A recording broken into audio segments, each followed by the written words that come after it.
ఏంట్రా ఏం చేస్తున్నాం మనం అసలు రోజు రోజుకి? ఏం ఆలోచిస్తున్నాం? ఏం చేస్తున్నాం? జరిగేది ఒకటి, మనం ఆలోచించేది ఒకటి, పైగా మనకు కావాల్సింది ఇంకోటి. సో మన డే టు డే లైఫ్లో అసలు మన చేతిలో కంట్రోల్ లేకుండా మన లైఫ్ ఎలా పడితే అలాగా టర్నింగ్స్, యూటర్న్స్ తిప్పేసి మళ్ళేసి కొడుతుందన్నమాట.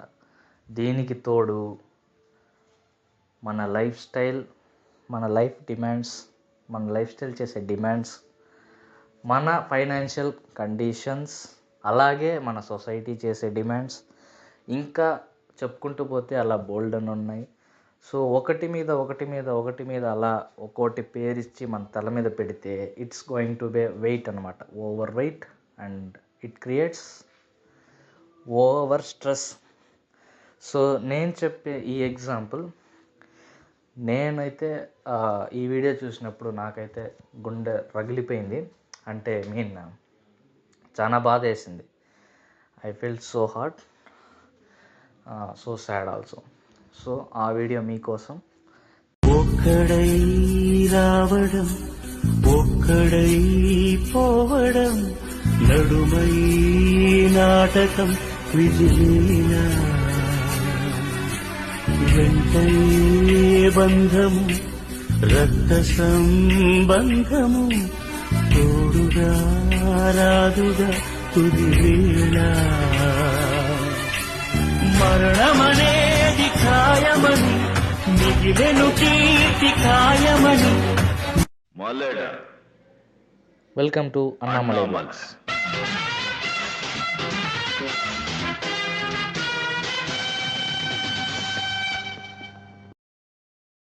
చాలా రోజుల నుంచి పాడ్కాస్ట్ చేయాలి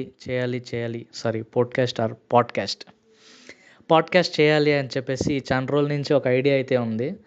సో చేద్దామని డిసైడ్ అయ్యా. పాడ్కాస్ట్ చేద్దాము. లైక్ మనం రెగ్యులర్ వీడియోస్ వచ్చేసి ఎలాగంటే ఫుడ్ గురించి ఉంటుంది, లేదా ట్రావెల్ గురించి ఉంటుంది. అంతేగాని లేదా పాడ్కాస్ట్ ఎందుకు చేద్దాం అనుకున్నానంటే, నేను వేరే పాడ్కాస్ట్ వింటున్నాను. సరే ఓకే, మనం కూడా పాడ్కాస్ట్ చేద్దాము అన్న ఐడియా అయితే ఉంది. సో ఓకే, ఐడియా ఉంది. మనోడికి చెప్పా, మా ఫ్రెండ్ ఒకడు ఉన్నాడు, వాడికి చెప్పా ఇలాగా నేను మా యూట్యూబ్ ఛానల్లో ఇలా పాడ్కాస్ట్ చేద్దాం అనుకుంటున్నాను అని. ఇంతకీ మనం దేని గురించి మాట్లాడాలి అనే ఆలోచన బీభత్సంగా ఆ థాట్ అయితే ఉంటుంది. అంటే దేని గురించి దాని గురించి మాట్లాడాలి పాడ్కాస్ట్ అంటే అని చెప్పి చాలాసార్లు ఆలోచించాను. ఓకే, ఇలా మాట్లాడదాం, మన లైఫ్లో రియల్ ఎగ్జాంపుల్స్ లేదా మనం చూసేవి ఇలా ఏమన్నా మాట్లాడదామా, లేకపోతే ఇన్స్పైరింగ్గా ఇలా మాట్లాడదామా, లేకపోతే ఏం చేద్దామని అది మాట్లాడదామా, ఇలాంటివి కొన్ని అసలు థాట్స్ ఉంటూనే ఉన్నాయి. ఓకే, ఏదోటి మాట్లాడదామని చెప్పి మీ ముందుకైతే వచ్చేసాను. సో నేనైతే అబ్జర్వ్ చేశాను.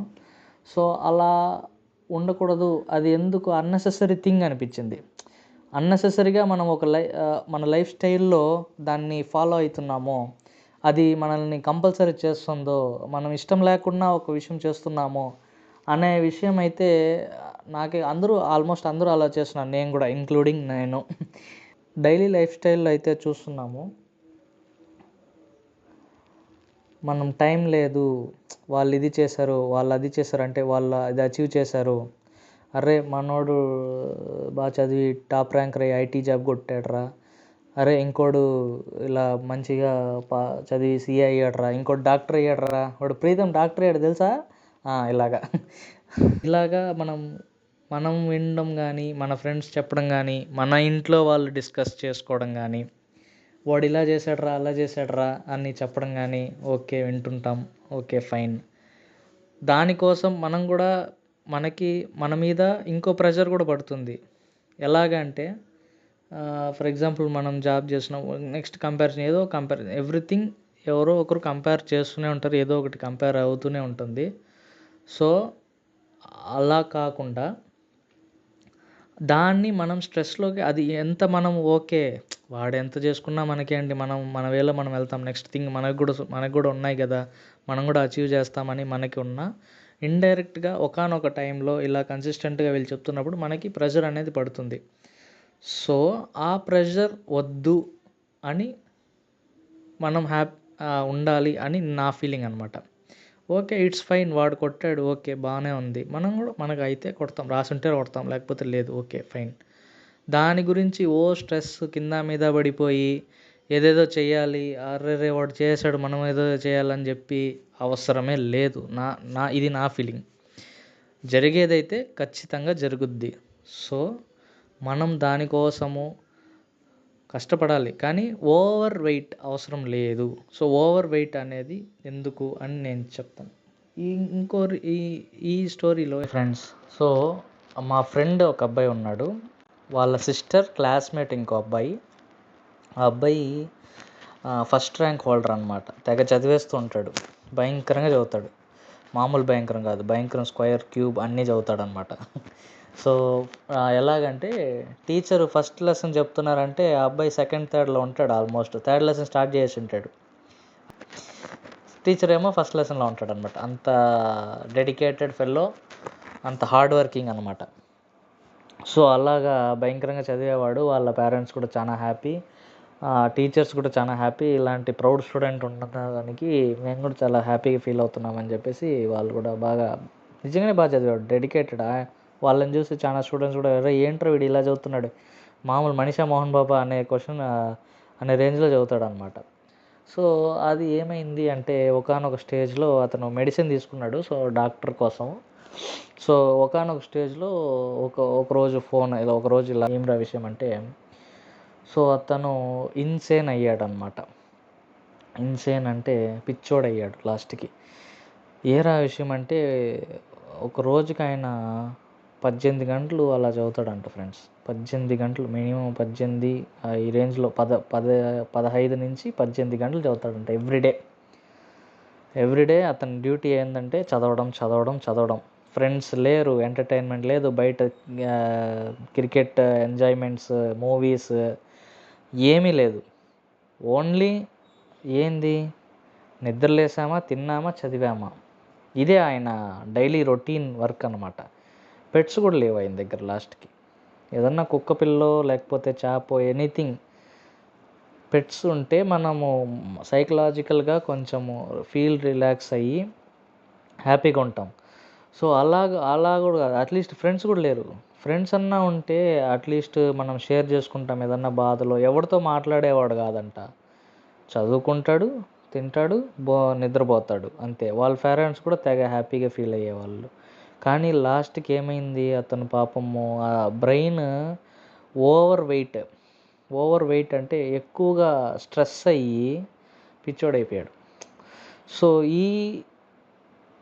ఈ కైండ్ ఆఫ్ లైఫ్ స్టైల్, ఈ kind of stress or over weight అనేది ఈ మధ్యకాలంలో మనం ఎవ్రీ పర్సన్ లైఫ్లో మనకు తెలియకుండానే అది ఇన్కార్పొరేట్ అవుతుంది. అంటే ఫర్ ఎగ్జాంపుల్ స్టూడెంట్స్కి ఇలాగా, ఆఫీస్లో ఉండే వాళ్ళకి టార్గెట్ అనో, in case it is a marketing job or office job, whatever it may be. So target అయిందా, వర్క్ ప్రెషర్, వాళ్ళ వర్కింగ్ లైఫ్ స్టైల్ కూడా అలాగే ఉంటుంది. నువ్వు అది చేసావా, ఇది చేసావా, చేయలేదా, ఎందుకు, వై. సో నెక్స్ట్ ఏంటి అది, అరే నువ్వు ఎప్పుడన్నా కడుపుబ్బా నవ్వి కన్నీళ్ళు వచ్చేలా నవ్వింది ఎప్పుడురా అని అడిగితే, అరే ఉండరా పెద్ద క్వశ్చన్ వేసాడు వీడు, ఒక 5 నిమిషాలు టైం ఆలోచించుకుంటారు. అది ఎప్పుడు అంటే మా రిలేటివ్స్ వచ్చారు, లేదు మా ఫ్రెండ్కి, ఒక మూవీకి వెళ్ళామబ్బా, ఆ మూవీ. ఇలాగా వేళ్ళ మీద లెక్కేసుకునే క్షణాలు తప్ప రోబోటిక్ లైఫ్ స్టైల్ లాగా అయిపోతూ వస్తుంది. సో ఈ తరహా జీవితాలు ఖచ్చితంగా స్ట్రెస్ అండ్ అనేక డిసీజెస్కి దారితీస్తాయి అన్నది దాంట్లో ఎటువంటి డౌటే లేదు, సందేహం లేదు. సో ఇలాంటివి మనకి వద్దండి. తర్వాత నెక్స్ట్ నేను చెప్పాలనుకున్నది ఇది, ఇక్కడ మనం చూసి నేర్చుకోవాల్సింది, ఆ అబ్బాయిని చూసి మనం నేర్చుకోవాల్సిన విషయం ఇది. So over stress, over weightage వల్ల మన వర్క్ స్టైల్ ఆర్ ఏం లేదు కదా, ఎవరు ఏం పొడిసేరు, ఏం లేదు, తలకాయ తీసేది ఏం లేదు కదా. ఉంది, అవునండి, వర్క్ ఉంది, చేసుకుందాం, అంతే కదా. Nothing happens. ఇది కాకపోతే ఇంకోటి, అంతే. అది కూడా కాకపోతే అది ఇంకోటి, ఓయమ్మ బోల్డ్ అని ఉన్నాయి ఇండియాలో. లేదా బిజినెస్ చేసుకుందాం happy. So no tensions, no worries. వాడు కాకపోతే ఇంకోడు ఉన్నాడు. మనమున్నా, ఇంకో మాట, మనమున్నా లేకపోయినా ఆ కంపెనీ నడుస్తుంది, ఆ ఎంప్లాయర్ నడుస్తాడు, ఆ స్కూల్ రన్ అవుద్ది. మనమున్నా లేకపోయినా ఇంకోటి మార్కులు కొడతాడు, ఆ ఫస్ట్ ర్యాంక్ ఇంకోటికి ఎవడికో వెళ్తుంది. Nothing will change, everything will run like that only, smoothly. మనం మెంటల్ ప్రెషర్తో, ఇలాగా స్ట్రెస్ఫుల్ లైఫ్తో హ్యాపీగా లేకుండా. సో ఇది వద్దు, ఇలా వద్దు. మనం ఒక 20 years 30 years బ్యాక్ చూసుకుంటే మన ఎర్లియర్ జనరేషన్స్లో ఇలాంటి దారుణమైన పరిస్థితి ఎవరికి లేదండి, మనకి తప్ప. మనం కొని తెచ్చుకున్నాం అని చెప్పాలి, ఇంకేం లేదు. సో ఇంకోటి నేను అబ్జర్వ్ చేసింది ఏమంటే, మొన్న టెంపుల్కి వెళ్తే అక్కడ కూడా అందరూ హడావిడిగా టైం లేదు వెళ్ళిపోదాం పాండి, నెక్స్ట్ టైం లేదు, అరే ఇక్కడే ఇంతసేపు టైం వేస్ట్ చేస్తున్నావు నువ్వు, పదాంబా. ఇట్ ఈస్ ఈ తరహా లైఫ్ స్టైల్ వల్ల సో గుడికి వచ్చింది ఎందుకు, ఆ విషయం మర్చిపోతున్నారు అందరూ అసలు. అరే నువ్వు ఎందుకు టెంపుల్ వచ్చావురా అంటే, ఆ ప్రశాంతత కోసం, ఆ రోజు అలా ఉంటున్నాం, ఒక చేంజ్ ఓవర్ కోసం ఇలా వచ్చాము. సో దేవుని చూస్తే కొంచెం మనశ్శాంతి ఉంటుంది, కలుస్తాము, ఇలా థాట్స్తో వచ్చేటప్పుడు ఇలాంటి థాట్స్తోనే వస్తాడు ఎవడైనా. కానీ వచ్చాక కూడా ఆ పాత లైఫ్ స్టైల్ ఆలోచిస్తూ మనం ఆఫీస్లో రేపు పొద్దున మండేరా, రేపు రే మామూలుగా లేదు వర్క్, వాడు మేనేజర్ గారు సాగు దొబ్బుతాడు రా, ఇలాగా. సో ఈ తరహా టెన్షన్స్ని క్యారీ చేస్తూ, ఆ బ్రెయిన్లో ఈ థాట్స్, ఈ స్ట్రెస్ని మనం క్యారీ చేస్తూ, మనం ఎక్కడికి వెళ్ళినా సరే, ఆ టెంపుల్కి కాదు హెవెన్కే వెళ్ళినా సరే మనకి ప్రశాంతత అనేది దొరకదు. నో స్టాక్ అని బోర్డు పెడతారు అక్కడ. ఇలా జీవిస్తే త్వరగా పోయేది కాదు. మన చుట్టూ ఉన్న వాళ్ళని ఇబ్బంది పెడుతూ, మనము ఇబ్బంది పడుతూ, అసలు మనం వెనక్కి తిరిగి చూసుకుంటే మన మెమరీస్ ఏమి ఉండవండి. ఇలాగైతే ఒకసారి ఒక బ్రేక్ వేయండి, నేను అది చెప్తాను నా ఫీలింగ్ అయితే. ఒక బ్రేక్ వేయండి, గట్టిగా ఒక బ్రేక్ నొక్కండి. బ్రేక్ నొక్కి వల్వల్ పోనీలే, ఒకరోజు ప్రశాంతంగా లీవ్ తీసుకొని కూడా, it is okay to enough reset అనమాట. It is okay to reset, nothing wrong in that. ఒక బ్రేక్ వేసి ప్రశాంతంగా కూర్చొని, అన్ని పనులు మానేసి ఒక రూమ్లో కూర్చొని ఫ్యాన్ వేసుకొని హ్యాపీగా ఆలోచించండి. అరే ఏం చేస్తున్నాం రా మనము, రోజు మనం రొటీన్ లైఫ్ ఇదేనా? Okay, it's part of living. మన కడుపు కోసం, మనము జీవనం కోసం మనం ఇలా చేస్తున్నాం, ఓకే ఫైన్. దానికోసం ఇంత కష్టపడాలా? ఇంత కష్టపడితే చాలు. మనం ఎక్కువ కష్టపడుతున్నాం, ఇంత కష్టపడాల్సిన చోట ఎంతో ఎక్కువ కష్టపడుతున్నాం. సో ఈ దాన్ని మీరు గుర్తించండి చాలు, అసలు గుర్తించండి చాలు. మీరు ఫాలో అయినా అవ్వకపోయినా మనం ఒకసారి ఇలా ఆలోచిస్తే మీకే తెలుస్తుంది, ఏం ఇబ్బంది లేదు. ఒకరోజు లీవ్ వేసి కూడా ఇలా ఆలోచించండి. So nothing wrong in that. మనమున్నా లేకపోయినా ఈ ప్రపంచం రన్ అవుతుంది. సో మనం ఉన్నంత కాలము మనకి ఏదో లైఫ్ ఇచ్చాడు దేవుడు, ఓకే హ్యాపీగా జీవించు అని చెప్పి లైఫ్ ఇచ్చాడు. ఈ లైఫ్లో ఎంతో హ్యాపీగా మనం జీవించి వెళ్ళాము అన్నదే ఉండాలి. సో ఈ ఒక టేక్ హోమ్ మెసేజ్తో అందరికీ bye. Take care of yourself, underline take care of your self.